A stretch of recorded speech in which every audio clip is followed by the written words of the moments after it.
Mr. Bennet replied that he had not, and went about his morning business of dagger sharpening and musket polishing, for attacks by the unmentionables had grown alarmingly frequent in recent weeks. But it is! Mr. Bennet made no answer. Do you not want to know who has taken it? Woman, I am attending to my musket. Prattle on if you must, but leave me to the defense of my estate. This was invitation enough. Why, my dear, Mrs. Long says that Netherfield is taken by men of large fortune, that he escaped London in a chase and four, just as a strange plague broke through the Manchester line. What is his name? Bingley, a single man of 4 to 5,000 a year. What a fine thing for our young girls. How so? Can he train them in the ways of swordmanship and musketry? How can you be so tiresome? You must know that I am thinking of his marrying one of them. Marriage, in times such as these. Surely this Bingley has no such designs. Designs? Nonsense! How can you talk so? It is very likely that he may fall in love with one of them, and therefore you must visit him as soon as he comes. I see no occasion for that. And besides, we mustn't busy the roads any more than is absolutely necessary, lest we lose more horses and carriages to the unfortunate scourge that has so troubled our beloved Hertfordshire of late. But consider your daughters! I am considering them, silly woman. I would much prefer their minds be engaged in the deadly arts than clouded with dreams of marriage and fortune, as your own so clearly is. Go and see this Bingley if you must, though I warn you that not one of our girls has much to recommend them. They are all silly and ignorant, like their mother, the exception being Lizzie, who has something more of the killer instinct than her sisters. Mr. Bennet, how can you abuse your own children in such a way? You take delight in vexing me. You have no compassion for my poor nerves. You mistake me, my dear. I have a high respect for your nerves. They are my old friends. I have heard of little else these past 20 years at least. Mr. Bennet was so on a mixture of quick parts, sarcastic humor, reserve, and self-discipline that the experience of 23 years had been insufficient to make his wife understand his character. Her mind was as difficult to develop. She was a woman of mean understanding. Little information and uncertain temper. When she was discontented, she fancied herself nervous. And when she was nervous, As she was nearly all the time since the first outbreak of this strange plague in her youth, she sought solace in the comfort of traditions, which now seemed mere trifles to others. the business of Mr. Bennet's life was to keep his daughters alive. The business of Mrs. Bennet's was to get them married. Mr. Bennet was among the earliest of those who waited on Mr. Bingley. He had always intended to visit him, though to the last, always assuring his wife that he should not go. Until the evening after the visit was paid, she had no knowledge of it. It was then disclosed in the following manner. Observing his second daughter employed in carving the Bennet crest in the handle of a new sword, he suddenly addressed her with, I hope Mr. Bingley will like it, Lizzie. We are not in a way to know what Mr. Bingley likes, said her mother resentfully. since we are not But you forget, Mama, Said Elizabeth. that we shall meet him at the next ball. Mrs. Bennet deigned not to make a reply, but, unable to contain herself, began scolding one of her daughters. Don't keep coughing so, Kitty, for heaven's sake. You sound as though you've been stricken. Mother, what a dreadful thing to say, with so many zombies about. Replied Kitty fretfully. When is your next ball to be, Lizzie? Tomorrow, fortnight. Aye, so it is, and it will be impossible to introduce him, since we shall not know him ourselves. Oh, how I wish I'd never heard the name Bingley. I am sorry to hear that.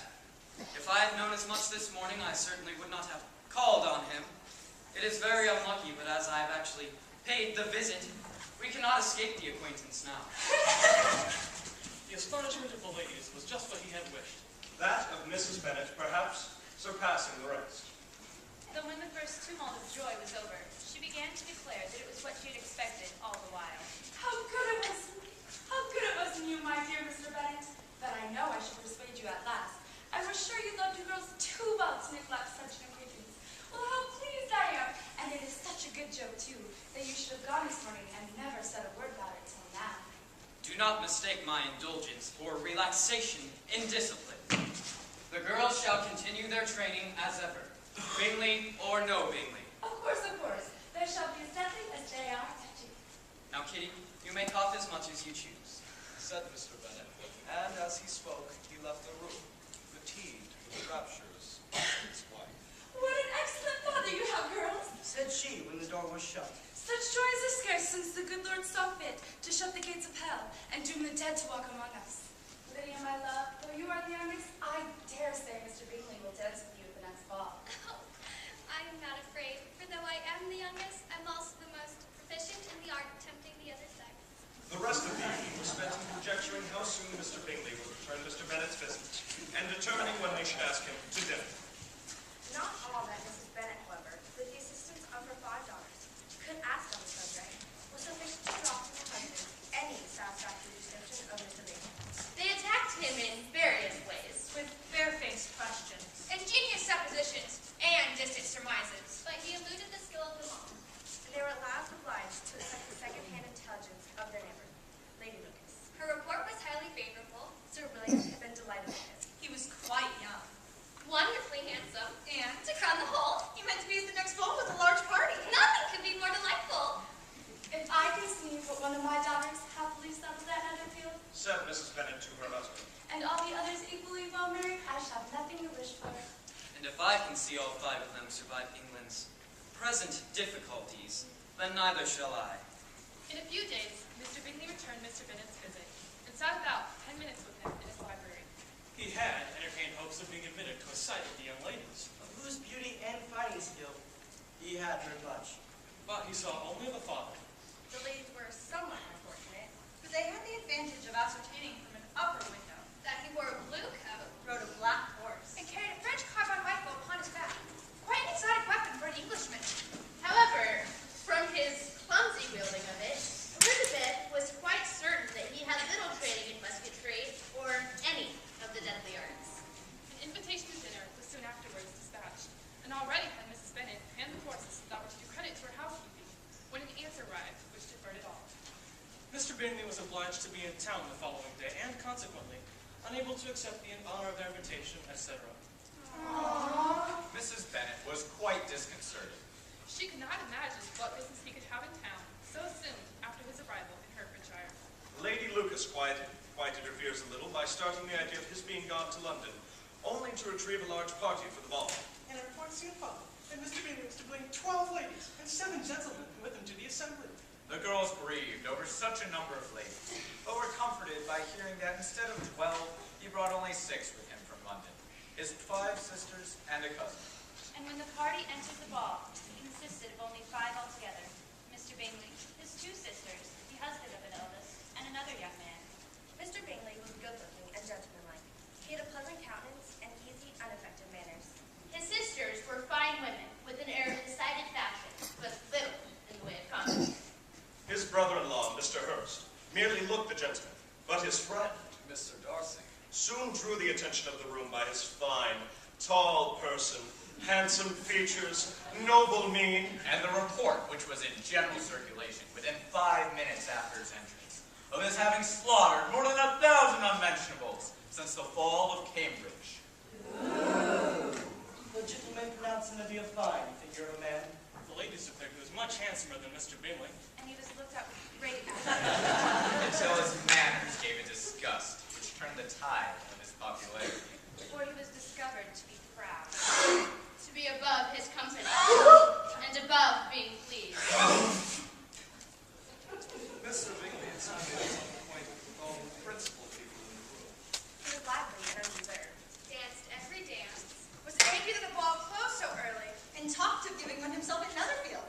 And though he lacked Mr. Darcy's proficiency with both sword and musket, Such amiable qualities must speak for themselves. What a contrast. Mr. Darcy was the proudest, most disagreeable man in the world, and everybody hoped he would never come there again. Amongst the more violent against him was Mrs. Bennet, whose dislike of his general behavior was sharpened into particular resentment by his having slighted one of her daughters. Elizabeth Bennet had been obliged. By the scarcity of gentlemen. To sit down for 2 dances. And during part of that time, Mr. Darcy had been standing near enough of her to hear a conversation between him and Mr. Bingley, who came from the dance for a few minutes to press his friend to join it. Come, Darcy, I must have your dance. I hate seeing you standing about by yourself in this stupid manner. I certainly shall not. You know how I detest it. Unless I'm particularly acquainted with my partner, at such an assembly as this, it would be insupportable. Your sisters are engaged, and there's not another woman in the room whom it would not be a punishment for me to stand up. Upon my honor, I never met with so many pleasant girls in my life as I have this evening. And you see several of them uncommonly pretty. You are dancing with the only handsome girl in the room. Said Mr. Darcy, looking at the eldest Miss Bennet. She is the most beautiful creature I ever beheld. But there's one of her sisters sitting down just behind you, who is very pretty and I dare say, very agreeable. Which? And turning round, he looked for a moment at Elizabeth, till catching her eye, he withdrew his own and coldly said, She is tolerable, but not handsome enough to tempt me. I'm in no humor at present to give consequence to young ladies who are slighted by other men.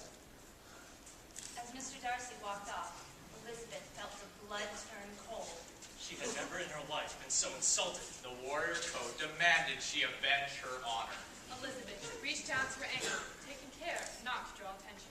There, her hand met the dagger concealed beneath her dress. She meant to follow this proud Mr. Darcy outside.